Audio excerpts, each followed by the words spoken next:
आज एजाज बेग का तीसरा दिन मरण व्रत उपोषण का है। कई सवालात लेकर वो धरने पे बैठे हैं, जिसमें एक अहम सवाल मालेगांव शहर में घरपट्टी का है। आप एक बात देखेंगे कि प्राइवेटाइजेशन जो निज़ाम है, ये जब जब लागू होगा, गरीब आवाम को उसकी तकलीफ होना ही है। उसकी एक मिसाल तो power company, Kolkata power company है। क्या हाल प्राइवेट कंपनी के आने के बाद हुआ है, सब देख रहे हैं। इसी तरह घरपट्टी और दूसरा भी तुम देखेंगे, कारपोरेशन में पिछले 5 सालों में सिर्फ और सिर्फ ठेकेदारी का जो निज़ाम शुरू हुआ और प्राइवेट लोगों को हर चीज़ देना शुरू किए। तुम्हारी कचरा उठाने से लेके कचरा भरने तक सब प्राइवेट कंपनियों को दिया गया। उसी तरह ये जो घरपट्टी सर्वे का मामला हुआ, ये भी प्राइवेटाइजेशन होने की वजह से आज मुज़ाफ़ात में जो घरपट्टी आ रही है गरीब आवाम को ख़ास तौर से, वो इतनी ज़्यादा है कि उनको भर पाना बड़ा मुश्किल है। और जो लोग ये बोलते हैं कि महासभा में जब मामला आया तो किसी ने कुछ क्यों नहीं बोला, ये क्यों नहीं हुआ, वो ऐसा है कि तुम इक़्तिदार में, तुम्हारी अक्सरियत, तुम सवाल लेकर आए तो वो सवाल पैदा हुआ।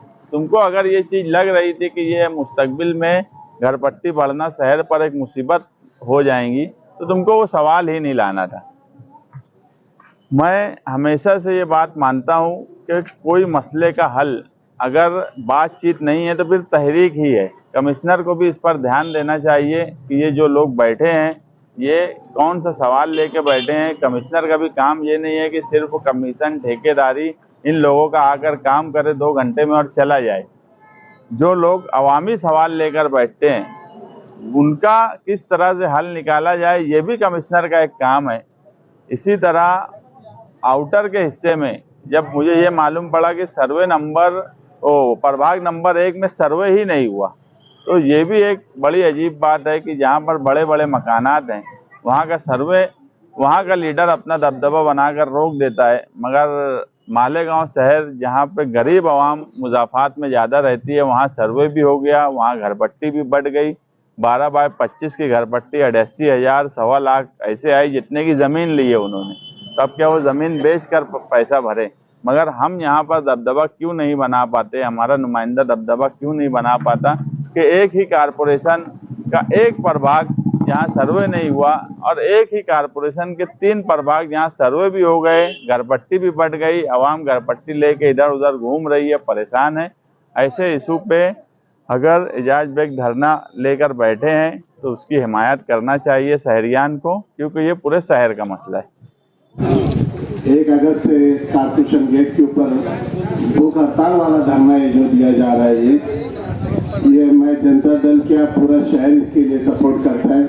कांग्रेस पार्टी आज महाराष्ट्र के अंदर सही मानों में अगर कभी देखा जाए तो कांग्रेस पार्टी से ही एक सेकुलर शहरियात की उम्मीद बनी हुई है।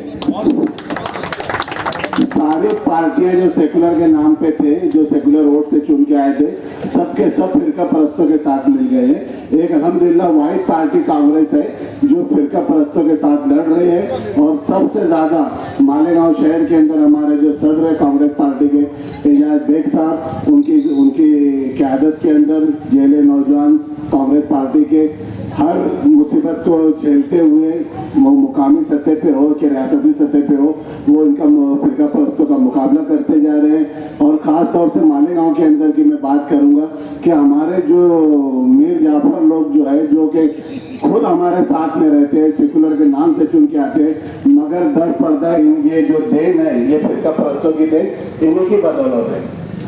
मैं यहाँ पे जो आया हूँ, हमारे कांग्रेस पार्टी के सर एजाज बेग साहब, कांग्रेस पार्टी के जिम्मेदार हमारे जमील क्रांति साहब, हमारे नौजवान कारपोरेटर जो 5 साल पिछली कारगुजारी सबसे अल्हम्दुलिल्लाह आलिशान रही, फारूक फैजुल्ला कुरैशी साहब, और नौजवान लीडर जो हमेशा हर मसले के ऊपर, वो उनके वार्ड का हो के शहरियान का हो, हमारे एहतशाम बेकरी वाले साहब, जो मुद्दे कांग्रेस पार्टी ने उठाए हैं, जो इनके सदर साहब ने उठाए, वो घरपट्टी का सबसे बड़ा मसला है। आज फिरका परस्ती ने रंग ऐसा बदला है जो कि हम हमेशा से बोलते आए। 3 व प्रभाग 2, 3, 4 जिसके अंदर सर्वे भी हो गया, घरपट्टी भी बांटी जा रही है, और प्रभाग 1 के अंदर अभी तक सर्वे भी नहीं हुआ। तो ये खुली बेईमानी जो हमारे सामने हो रही है। 70% कारपोरेटर हमारे मेयर हमारा, एमएलए हमारा, स्टैंडिंग कमेटी के चेयरमैन हमारे, मगर ये जो है हमारे सामने भेदभाव हुआ जा रहा है। पूरा डेवलपमेंट फंड उधर जा रहा है, घर पट्टी उधर से वसूली नहीं जा रही है, टैक्स हमारी तरफ से वसूला जा रहा है और डेवलप उधर किया जा रहा है। तो ये हम देखिए सबको दिख रही, किसी को नहीं दिख रही है।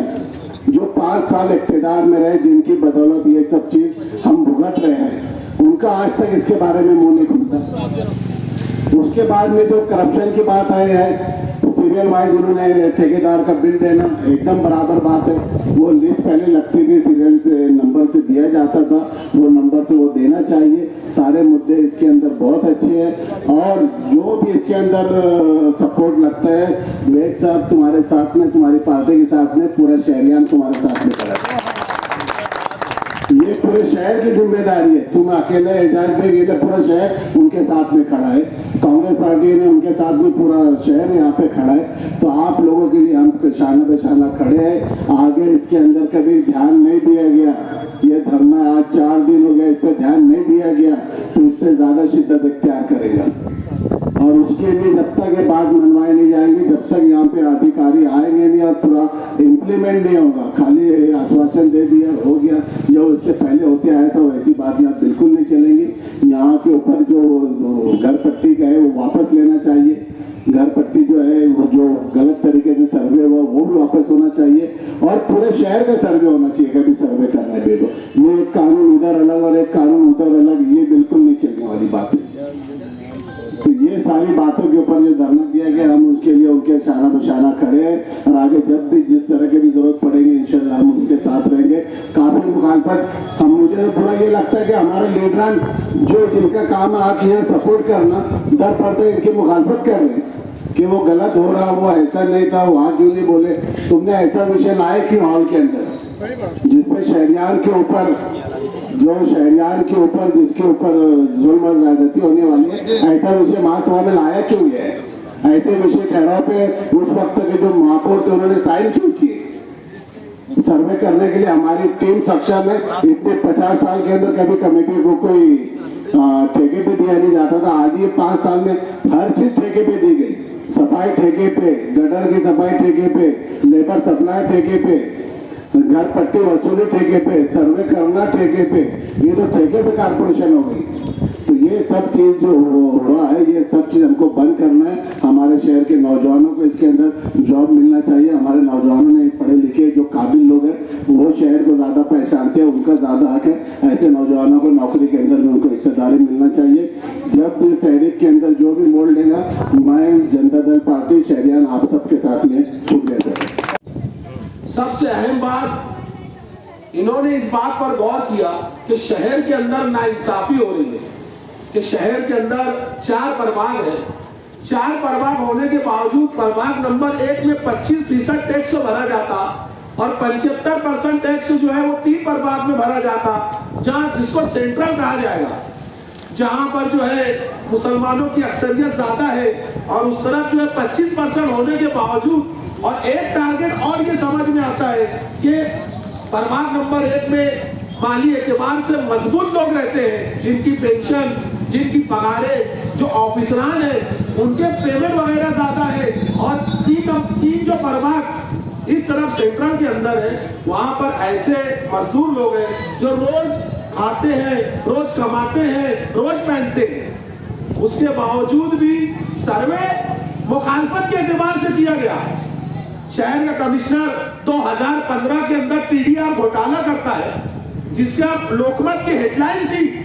आज लोकमत जो है वो महाराष्ट्र का सबसे बड़ा पेपर, उसके ऊपर हेडलाइंस लिखी हुई थी कि ये 112 करोड़ का TDR घोटाले में कमिश्नर मुलव्विस है। मैंने उसके जजमेंट्स, मैंने उसके पेपर्स निकाले हैं। आने वाले वक्तों में अगर हमको कानूनी लड़ाई हक के लिए, मालेगांव शहर के लिए अगर लड़नी होगी तो हम जरूर ब जरूर वो पेपर को ओपन करेंगे। उसके बाद यही शहर का मिनिस्टर जो है उनको अपने सिफारिश लेटर, अगर आपको ये मालूम होगा कि ये इंसान बदउनवान है, इसने घोटाला किया, इसने शहर के साथ लूटमार की, तो आप ऐसे को आपके शहर पर मुसल्लत करेंगे क्या? तो यहाँ के कमिश्नर ने अपना सिफारिश लेटर देकर वो कमिश्नर को इस यहाँ पर बैठाया कि उनको मालूम था कि ये आवाम मसलूम आवाम है, ये आपके हक में नहीं बोलेंगी, उनके ऊपर ऐसे कमिश्नर को लाकर लाद दिया। तो मुझे ये बताइए ये सही है?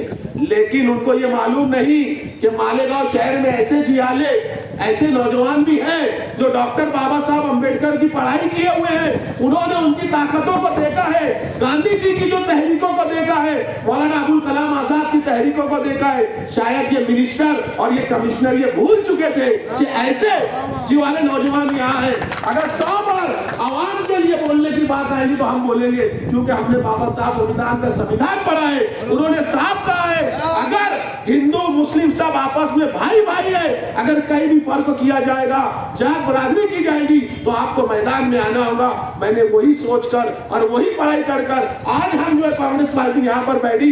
एजाज बेग साहब 3 दिन से किसके लिए भूखे, ये क्यों बैठे हुए हैं? ये इनका मसला नहीं है, ना ये नोट के लिए बैठे हैं, ना ये वोट के लिए बैठे हैं। ये सिर्फ इसलिए बैठे कि मेरे शहर के रोज खाने और कमाने वाले नौजवानों को तकलीफ नहीं मिलना चाहिए। और जो अदर पार्टी के लोग आकर यहाँ पर हिमायत दे रहे हैं, मैं भी उनकी सराहना करता हूँ। जिस तरीके से जनता दल के सरबराह मुस्तकीम द्विवेदी साहब ने आकर यहाँ पर जो है एजाज बेग साहब का साथ दिया और कहा कि ये अच्छा काम है, तो अगर और अदर पार्टियां भी इस तरीके से अगर इनका साथ देगी, एक गठबंधन बनेगा, कड़ी से कड़ी मिलेगी, तो इनको घर जाना पड़ेगा।